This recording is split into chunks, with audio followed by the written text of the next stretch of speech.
मानवाधिकार के बारे में जानकारी होना ज़रूरी है या नहीं? मानवाधिकार की रक्षा भी की है और अपनी ड्यूटी भी निभाई है। ऐसा कोई एग्ज़ाम्पल घड़ी ऐसी आती है जहाँ पर वो दोनों में से एक ही चूज़ करना पड़ता है उसको। या मानवाधिकार आपने आइडेंटिफ़ाई कर दिया, लोगों के बीच में ये 3 आतंकवादी है, पता लग गया आपको। तो आप ऐसे में क्या करोगे लोगों के बीच में? कैसे पहचानें कि ये सारे पत्थरबाज़ निर्दोष है या इनमें से कोई आतंकवादी है?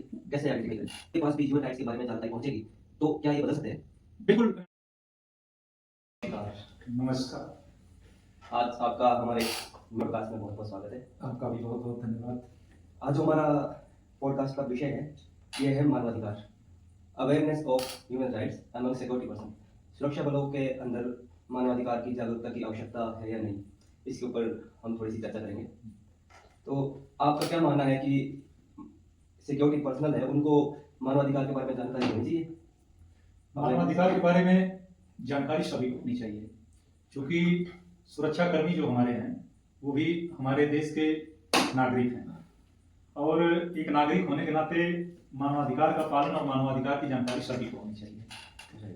लेकिन सुरक्षा बलों में मानवाधिकार और आम जनता में मानवाधिकार, सुरक्षा बल हमारे मानवाधिकार की एक तरह से रक्षा करने का एक तंत्र है सरकार का, जो मानवाधिकार की रक्षा के लिए जो है काम करता है।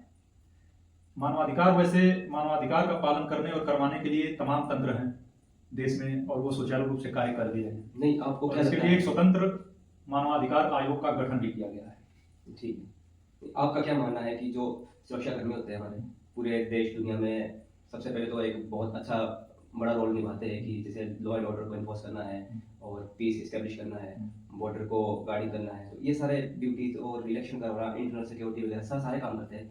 इसके साथ साथ मानवाधिकार के बारे में जानकारी होना जरूरी है या नहीं है? बिल्कुल, जानकारी होना बिल्कुल नितांत आवश्यक है। यदि आपको जानकारी होगी, अगर एक सुरक्षा बल आते हैं और आपको मानवाधिकार के बारे में, अपने बारे में भी कि मेरे लिए क्या मानवाधिकार है और जो हम जिनके सुरक्षा के लिए या फिर जो भी ड्यूटियों के लिए हम वहां पर तैनात हैं, तो आम नागरिकों के क्या मानवाधिकार हैं और उनको बिना प्रभावित किए अपने ड्यूटियों का जो निर्वहन करना है, तो इसकी जानकारी होनी चाहिए। ऐसा आपके पास एग्जाम्पल है कि जहाँ पर सिक्योरिटी फोर्सेज ने मानवाधिकार की रक्षा भी की है और अपनी ड्यूटी भी निभाई है? ऐसा कोई एग्जाम्पल दे सकते हैं?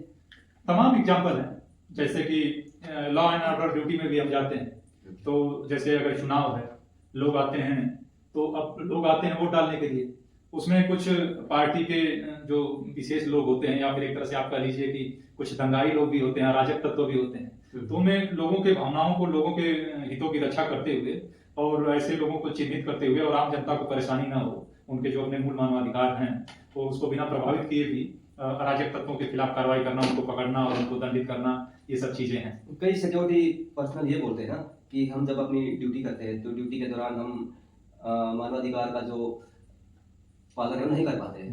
हमें बड़ी दिक्कत आती है कि जब कोई जैसे जम्मू कश्मीर में कुछ ग्रुप पत्थर फेंक रहे हैं, कोई दूसरे आतंकी हमले वगैरह कर रहे हैं, तो वो एग्जाम्पल देते हैं ना कि हम लोग अगर मानवाधिकार को बीच में लाएंगे तो हम अपनी ड्यूटी परफॉर्म अच्छे ढंग से नहीं कर पाएंगे और देश की सुरक्षा के लिए भी खतरा है। कई लोग ये एग्जाम्पल देते हैं, तो आप क्या कहते हो इसके बारे में? नहीं, बिल्कुल ये सही है, उदाहरण सही है, ये आपका कहना सही है।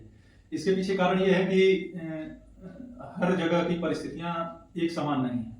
जैसे जम्मू कश्मीर का इलाका जो काफी सेंसिटिव इलाका है, छत्तीसगढ़ का इलाका सेंसिटिव इलाका, इसलिए माना जाता है कि यहाँ पर नक्सलवाद, उग्रवाद और आतंकवाद काफी भारी मात्रा में। अब वहां पर हम अपने लोगों के हितों की रक्षा करते हुए आतंकियों से, उग्रवादियों से निपटने के लिए थोड़ा सा वहां पर मानवाधिकार आड़े आता है।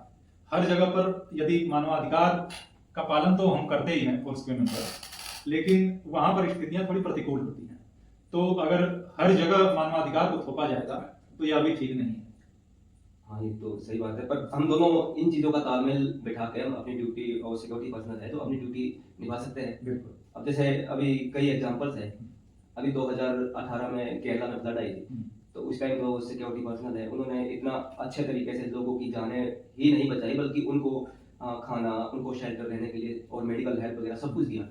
तो ये एक मानवता तो है ही है, मानवाधिकार है। उन्होंने अपनी ड्यूटी भी की और साथ साथ में मानवाधिकार का भी उन्होंने पालन किया। देखिए, वहाँ प्राकृतिक आपदा थी और प्राकृतिक आपदा में हम यदि हमारी ड्यूटी वहां पर लगती है तो ये मान के चलना चाहिए कि हमें मानवता की सेवा करने का एक अवसर मिला है। और ये प्राकृतिक आपदा कहीं भी आ सकती है और किसी के भी ऊपर आ सकती है। तो यदि ऐसी जगहों पर अगर हमारी ड्यूटी लगती है तो हमको पूरी मानवता और पूरी अपनी नैतिकता और पूरी ईमानदारी के साथ अपनी ड्यूटी का निर्वहन करना चाहिए, और साथ में लोगों की रक्षा सुरक्षा और जितना अपनी तरफ से बन पाता है उतना करना चाहिए। और ये प्राकृतिक आपदा वाली जो बात है, यहाँ पर ये मतलब मानवाधिकार और अपनी ड्यूटी ये सब कुछ सही ढंग से चल पाता है। लेकिन यही अगर आतंकवाद और उग्रवाद की जब बात आती है और गोलीबारी होती है, तो उसमें यदि सुरक्षा बल को यह बताया जाता है कि गोली का जवाब गोली से देना है, तब एक आतंकी यदि कुछ आम जनमानस को अपने कैप्चर में अपने उसमें करके और उनको हथियार बना के और उसकी ढाल बना करके और सुरक्षा बलों पर फायरिंग करता है और सुरक्षा बलों का जो है नुकसान पहुंचाता है, तो अब वहां पर क्या है, सुरक्षा बल के सामने बड़ी जटिल परिस्थिति उत्पन्न हो जाती है। तो ऐसे में उनको अगर मानवाधिकार के बारे में जानकारी होगी, अधिक जागरूक होंगे, तो वो अपनी ड्यूटी को अच्छे तरीके से परफॉर्म कर सकते हैं। इस टाइम उसके पास ट्रिगर पॉइंट होता है, कुछ सेकंडों में ही डिसीजन लेना होता है एक सोल्जर को। तो अगर वो सही समय पर सही डिसीजन ले ले, मतलब ये है कि एक अपराधी बच जाए परंतु जो निर्दोष है उनको नुकसान नहीं होना चाहिए। हम तो ऐसे मान के चलते हैं ना, जो भी ह्यूमन राइट्स है वो यही कहते हैं, हमारे जो जस्टिस सिस्टम है वो भी कहते हैं कि भाई एक अपराधी बेशक बच जाए परंतु निर्दोष ना मारा जाए। हमें ऐसा सोचना पड़ता है, पर इस समय सिक्योरिटी पर्सनल के दिमाग में जो बात आती है वो इस बात में कंफ्यूज होता है कि कुछ ऐसे समय आता है, कुछ घड़ी ऐसी आती है जहां पर वो दो में से एक ही चूज करना पड़ता है उसको, या मानवाधिकार या ड्यूटी। देखिए, वो जो विद इन सेकंड डिसीजन लेने वाली जो बात है वो बहुत विकट परिस्थिति होती है, बहुत जटिल परिस्थिति होती है। देखिए, मानवाधिकार की रक्षा होनी चाहिए, लेकिन जहां बात आती है आतंकी की, एक निर्दोष नहीं मरना चाहिए, और भले जो है कि एक आतंकी बच जाए या फिर ये हो जाए। देखिए, इसका दूरगामी परिणाम यदि आप सोचेंगे कि एक आतंकी बच जाए तो बचने के बाद कितने निर्दोषों की हत्या करेगा वो, कितने निर्दोषों के कितने मानवों की जो है वो हत्या करेगा।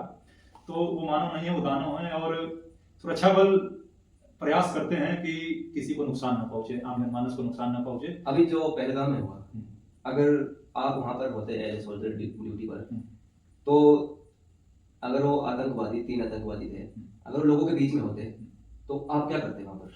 आपने आइडेंटिफाई कर दिया लोगों के बीच में ये 3 आतंकवादी है, पता लग गया आपको, तो आप ऐसे में क्या करोगे? लोगों के बीच में है, क्या सभी लोगों को मार दोगे आप? नहीं, ऐसा नहीं करेंगे। देखिए, वहां कैसे निपटोगे आप? वहां देखिए, वहां पर और भी तरीके हैं निपटने के। जैसे जनता के बीच में है तो आप वहां अगर यदि वेट एंड वॉच वाली स्थिति हो जाएगी, फिर अब वहां करना ये है कि यदि वो हिंसक हो रहे हैं तब तो आपको आगे आकर के और उनके ऊपर फायरिंग करना पड़ेगा, क्योंकि यदि आप फायरिंग नहीं करते हैं और उनको आप लगातार मौका दे रहे हैं, उनका तो लक्ष्य यही है कि ज्यादा से ज्यादा, अधिक से अधिक हमारे देश के नागरिकों की हत्या करना, क्योंकि वो आतंकी हैं। उनको इससे कोई लेना देना नहीं है कि उनकी गोली किस व्यक्ति को लग रही है। नहीं, आप प्रथम दृष्टया क्या करोगे आप? प्रथम दृष्टया यही करेंगे कि उनको किसी भी तरीके से, मतलब अपने आप को छुपाते हुए या फिर जैसे भी, उनके ऊपर मतलब लोगों की रक्षा के लिए पहले उनको चारों तरफ से नाकेबंदी करना, उनको किसी तरीके से पकड़ने का प्रयास करना, या फिर आइडेंटिफाई कर लिया है तो उनको शूट करने का भी हम प्रयास करेंगे। लेकिन ऐसा नहीं के बीच में हम कैसे शूट कर सकते हैं? नहीं, हमारे सिक्योरिटी पर्सनल नहीं, उनके नजदीक पहुंचने का प्रयास करेंगे। तो पत्थरबाजों के बीच में कैसे पहचाने कि ये सारे पत्थरबाज निर्दोष है या इनमें से कोई आतंकवादी भी है? कैसे आइडेंटिफाई करें? आइडेंटिफाइड देखिए, आइडेंटिफाइड तो अब आप ही हो ना ड्यूटी पर, तो आपको तो वहां पर देखिए, यदि मैं हूं और यदि हूं तो मेरे साथ और भी सुरक्षा बल होंगे, तो ये सभी की जिम्मेवारी होती है और हम लोग सतर्क भी होते हैं। ये ऐसी घड़ी होती है ना, यहाँ पर डिसाइड नहीं कर पाते। अब सभी पत्थरबाजों को हम आतंकवादी नहीं मान सकते, या उनके बीच में आतंकवादी हो भी सकता है। हम ऐसे भी नहीं समझ सकते कि इनके बीच में कोई नहीं है।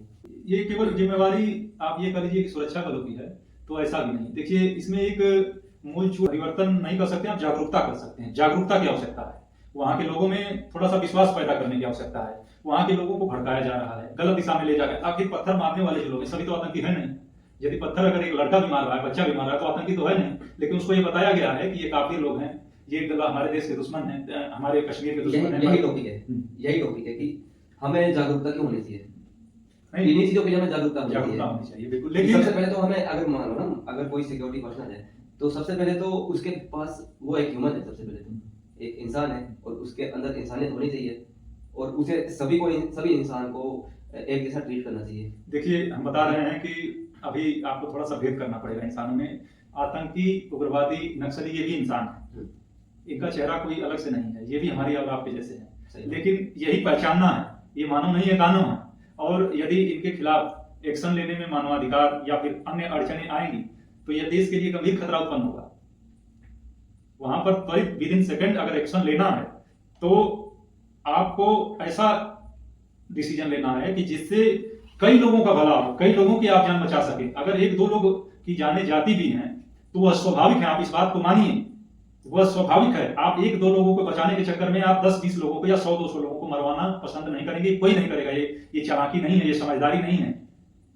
इसके दूसरे तरीके भी तो हो सकते हैं कि हमें जरूरी थोड़ा नहीं कि बंदूक की नोक पर ही हमें किसी को समझाना है या मतलब आतंकवाद को मिटाना है या हमें नस्लवाद को मिटाना है। हम उनको एक उनके लिए गाइड एडवाइजरी जारी करके और उनके साथ तालमेल करके और उनको अपने विचारों से प्रभावित करके उनकी कुछ मांगों को मान करके हम उनको मेन स्ट्रीम में ले सकते हैं। हम देखिए आ सकते हो मुख्य धारा में। बिल्कुल आपका कथन सत्य है, किंतु यदि वो आतंकी हथियार के साथ खड़ा है और आपको पता है कि ये हथियार के साथ हथियार बंद खड़े हैं और ये लोगों को मारने के लिए आए हैं, उस समय ये सब चीजें काम नहीं आएंगी। उस समय तो आपको डिसीजन लेना पड़ेगा और उस समय मानवाधिकार यदि आड़े आता है और वो सब चीजें आड़े आती हैं तो वहां आप कई बेगुनाहों की हत्या करवा देंगे। आज यही तो समस्या आ रही है कि हम लोग, अगर कोई इंसान है जो किसी कारणवश नक्सलवादी बन गया है, किसी कारणवश आतंकवादी बन गया है, इससे तो और उकसाएंगे ना उनको। अगर उसने हथियार उठा लिया और हम उनको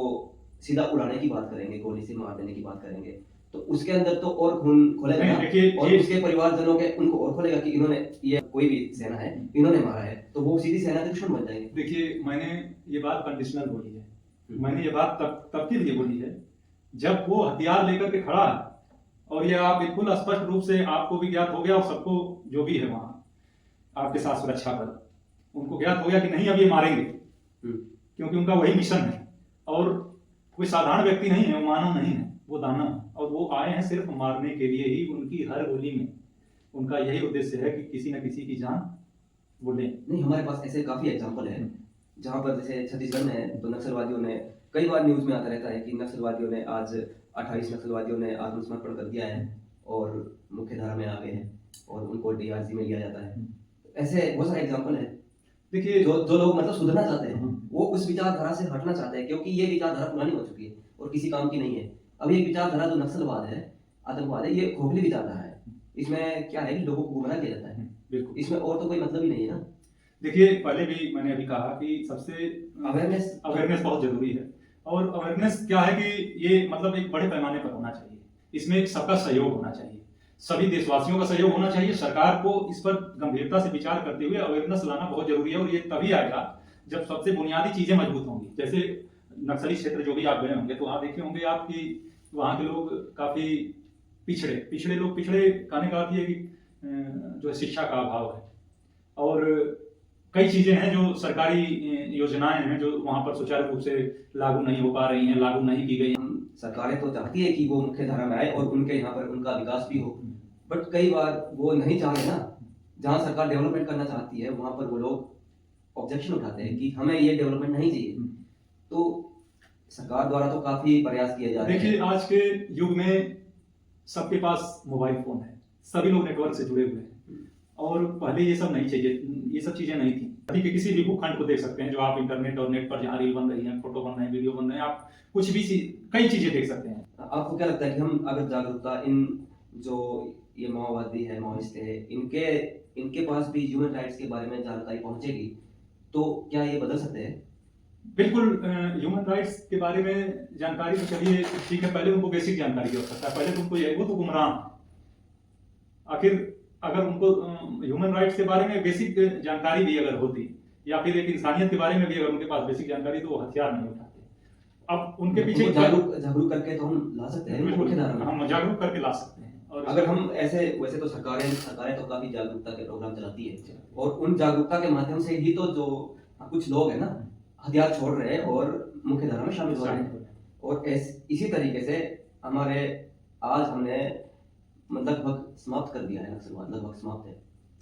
इसके पीछे कारण यही नहीं है कि हमने बंदूक की नोक पर ही उनको मुख्य धारा में शामिल किया है, उनको हमने जागरूक करके भी लाया है। देखिए ये भी कहना सरासर गलत होगा कि उनको जागरूकता के माध्यम से ही लाया जा सकता है। भय भी अति आवश्यक है। नहीं, बिना पूरी तरीके से नहीं है। हाँ, लेकिन कोई जो देख- समझदार है ना, जिसके पास समझदारी है, एजुकेटेड है, वो आज के जमाने की हम बात करें, जो एजुकेटेड लोग है ना, वो नहीं रहना चाहते उस विचारधारा के साथ, क्योंकि उस विचारधारा में कुछ नहीं रखा है। उनको पता लग गया है कि हमें इसमें कोई फायदा नहीं है, और वो विचारधारा है वो खोखली हो चुकी है। अब लोग क्या चाहते हैं? अब लोग डेवलपमेंट चाहते हैं, डेवलपमेंट चाहते हैं, और इसलिए लोग उसको छोड़ के आ रहे हैं। वही मैंने कहा ना कि लोगों के पास आजकल आधुनिक युग है, लोगों के पास मोबाइल है, लोग देख रहे हैं कि लोग कैसा जीवन जी रहे हैं, लोग कैसे रह रहे हैं, अच्छी अच्छी गाड़ियों में घूम रहे हैं, हवाई जहाज से विदेश की यात्रा कर रहे हैं, पढ़ के आ रहे हैं, उनका देश में सम्मान हो रहा है, मान सम्मान हो रहा है, और हम लोग पिछड़े हैं, हम लोगों को कोई पूछने वाला नहीं है। तो अब धीरे धीरे उनको ये चीजें समझ में आ रही हैं। लेकिन देखिए, जो बात एक होता है ना कि बैलेंस बनाने वाली बात, तो बैलेंस जब तक नहीं बनाया जाएगा, अब आप ये सोचेंगे कि बिना हथियार के, बिना सुरक्षा बलों के उनको आप ये कर लें तो वो फिर से हावी हो जाएंगे। तो हर चीज का समन्वय बना करके ही इस चीज से निदान पाया जा सकता है, और ये बहुत धीरे धीरे देखिए इसमें काफी सुधार हुआ है। अभी आपने कहा कि 2026 तक का सरकार ने लक्ष्य भी दिया है। हमारे सरकार का तो 2026 तक का लक्ष्य है कि बिल्कुल पूरी तरह से समाप्त हो जाएगा। शुरुआत की बात करें, बट हम ये सरकार का लक्ष्य सिर्फ इसी बेस पे नहीं है कि हम इनको जबरदस्ती करेंगे। सरकार ने डेवलपमेंट के काफी प्रोग्राम चलाए हैं, जागरूकता के काफी प्रोग्राम चलाए हैं, जिसकी वजह से ये लोग वो वाली विचारधारा छोड़कर हमारे इस मुख्य धारा में आना चाहते हैं। अब ये टॉपिक हम थोड़े आगे बढ़ गए हैं, हम फिर वापस आते हैं उसी मानवाधिकार के ऊपर, जिस मानवाधिकार को 10 दिसंबर 1948 को जो ह्यूमन राइट डिक्लेरेशन थी यूएन यूनाइटेड नेशन की, उस समय जिसको एक सभी को ये अधिकार प्रदान किए गए थे। अब मानवाधिकार में सभी प्रकार के अधिकार आते हैं। आपका अगर जो मनुष्य है उसका जन्म लेने से पहले से, जन्म से धरती पर आने से पहले से ही उसके अधिकार शुरू होते हैं, मानवाधिकार। अगर कोई बच्चा पेट में कोख में पल रहा है ना, उस बच्चे का अधिकार है कि वो धरती पर आएगा, तब से लेकर जीवन से लेकर और मृत्यु तक उसके पास अधिकार है, जो मानवाधिकार है। मेरा तो ये मानना है कि मृत्यु के बाद भी जब तक उसके शरीर का अंतिम संस्कार नहीं किया जाता तब तक उसका अधिकार है, उसका अधिकार है। ये तो है, देखो हम जैसे जितने भी युद्ध होते हैं ना, लड़ाई होती है, उसके बाद जो जिसके भी दुश्मन के सैनिक मारे जाते हैं, उन सैनिक का दाह संस्कार किया जाता है, उसको एक प्रॉपर रिस्पेक्ट दी जाती है, क्योंकि वो भी अपने देश के लिए लड़ा है, वो दुश्मन आपके लिए है, अपने देश के लिए तो वफादार है, बिल्कुल सैनिक है, और उसका भी हक है, उसको यह मानवाधिकार है, और मानव होने के नाते उसका अधिकार है कि उसे एक मृत्यु के बाद भी अच्छे उसको दाह संस्कार मिले। अब अगर हम बात करते हैं ह्यूमन राइट्स की, तो इसमें जीवन जीने का अधिकार, आपके पास बोलने का अधिकार, जो हम आज यूज कर रहे हैं सोशल मीडिया पे, हर एक आदमी यूज कर रहा है, बोलने का अधिकार, खाने का, पीने का, घूमने का, कुछ भी, मतलब कि एक अधिकार ये है कि मेरा अधिकार तब तक है जब तक किसी दूसरे के अधिकार को, मेरी स्वतंत्रता तब तक है जब तक मैं किसी दूसरे की स्वतंत्रता को छेड़ूंगा। आपकी स्वतंत्रता को अगर मैं कंट्रोल करना चाहूंगा तो मेरे पास स्वतंत्रता नहीं है कि मैं आपकी स्वतंत्रता को ही हनन कर दूं। नहीं, मेरे पास एक स्वतंत्रता है, परंतु लिमिटेड है, तब तक है जब तक मैं दूसरों को नुकसान ना पहुंचाऊं। तो मैं तो ये मानता हूँ कि सुरक्षा बलों के अंदर और अन्य आम आदमी के अंदर मानवाधिकार के बारे में जागरूकता होनी चाहिए। बिल्कुल होना चाहिए। मैं इसका विरोध नहीं कर रहा हूँ, लेकिन मैं कुछ परिस्थितियों में, देखो ये तो समस्या आती है, ये तो सुरक्षा बलों को कमजोर करने के लिए, मतलब कमजोर करने के लिए मैं ये षड्यंत्र नहीं कहूंगा, लेकिन इससे सुरक्षा बल, इसको षड्यंत्र नहीं बोल सकते हम। हाँ, ये परिस्थितियां ही ऐसी आती है कि अब सुरक्षा बल उस कर्मी को उस समय डिसाइड करना होता है कि क्या करूं क्या विद इन सेकेंड डिसीजन लेना है। अब वो मानवाधिकार आयोग से डरेगा, अब वो अदालतों से डरेगा, तब ये बताइए कि वो देश की सुरक्षा, नागरिकों की सुरक्षा कैसे कर पाएगा? यही तो समस्या फिर है। तो वो गोली नहीं चला पाएगा, वो और आतंकी लगातार गोली चलाएगा, लोगों को मारेगा, वो गोली नहीं चला। अब ऐसे में तो यही समस्या आएगी ना कि उसके पास हथियार है पर चला नहीं पा रहा है, और अगला है वो बिल्कुल फ्री है चलाने के लिए, जो सामने है दुश्मन वो फ्री है। तो अब देखिए इसमें क्या है कि आपने देखा होगा कितने सुरक्षा बल मारे जाते हैं। एक बात इसमें, एक पॉइंट ये है कि जैसे बॉर्डर एरिया है ना, जहाँ पर हम बोलते हैं कि आतंकवादी जहाँ से आते हैं, दुश्मन देश से आते हैं, वहाँ पर अगर वहाँ की पॉपुलेशन के साथ हमारा तालमेल बहुत अच्छा होगा, जो समुदाय वहाँ पर रह रहे हैं ना, उनके साथ हमारा तालमेल अच्छा होगा, और एक सेना, एक सिक्योरिटी पर्सन फ्रेंडली रहेगा, वहाँ पर लोगों का विश्वास जीत रहेगा, तो मुझे नहीं लगता कि एक आतंकवादी किसी दूसरे देश से हमारे देश में घुस भी पाएगा। देखिए अगर हमारा सहयोग उनके साथ हो, वो हमें सहयोग करे। देखिए ये यदि आप ये अपेक्षा कर रहे हैं एक जवान से और एक सैन्य बल से, तो मेरा मानना है कि ये कारगर साबित नहीं हो पाएगा, क्योंकि लड़ाई विचारधारा की है। उनको ये लगता है, उनके विचार में ये है कि उनके साथ अन्याय हो रहा है, और ये एक की बात नहीं है, सामूहिक रूप से जितने भी वहां लोग हैं उनके साथ ये लगता है। अनुभव नहीं कराया जाएगा कि आप भारत के साथ रह के ही सुरक्षित हैं। आप उसके पीछे तो एक ही है ना कि हमें उनको उनकी समस्याएं सुननी पड़ेगी। अगर कोई ऐसे लोग भी हैं, वैसे तो अब इंडिया में कोई ऐसा नहीं है जो भारत में रहकर किसी दूसरे देश के बारे में दूसरे देश की गुणगान गाएंगे। बट फिर भी अगर कोई है भी तो हम अगर उन पूरी कम्युनिटी को वहाँ पर डेवलपमेंट अच्छा करेंगे, विकास अच्छा करेंगे वहाँ का, और वहाँ के लोगों का विश्वास जीतेंगे, तो हमें लगता है कि काफी सफलता हम हासिल कर देखिए ये प्रयास चल रहे हैं, ये प्रयास चल रहा है और ये दिख भी रहा है, लेकिन कहीं ना कहीं सुरक्षा बलों को मानवाधिकार का डर दिखाकर, अदालतों का डर दिखाकर के यदि उनको किसी भी तरीके से कुछ समय के लिए भी रोका गया तो उसका तुरंत दुष्परिणाम दिखेगा। वो मानवाधिकार की आड़ में देश को खतरा करेंगे, देश को नुकसान पहुंचाएंगे। तो मेरा मानना यह है कि एक संतुलन बना करके, बिना संतुलन बनाए कहीं भी आप निजी जीवन में भी आप यदि देखें तो पारिवारिक जीवन में भी देखें, मैं बड़े लेवल की बात नहीं कर रहा हूँ, पारिवारिक जीवन में देखिए, बिना संतुलन, बिना समन्वय आप पारिवारिक जीवन नहीं जी पाएंगे। तो इतने बड़े देश में बिना संतुलन और बिना बैलेंस बनाए आप कैसे चल सकते हैं। आज की ये चर्चा यहाँ पर समाप्त करते हैं। आपका यहाँ आने पर और ज्वाइन करने के लिए बहुत बहुत धन्यवाद। नमस्कार दोस्तों, अगर आपको मेरा ये वीडियो और पॉडकास्ट पसंद आया तो चैनल को सब्सक्राइब करें, वीडियो को लाइक करें, शेयर करें और कमेंट भी करें, अपना फीडबैक जरूर दें। थैंक यू, जय हिंद।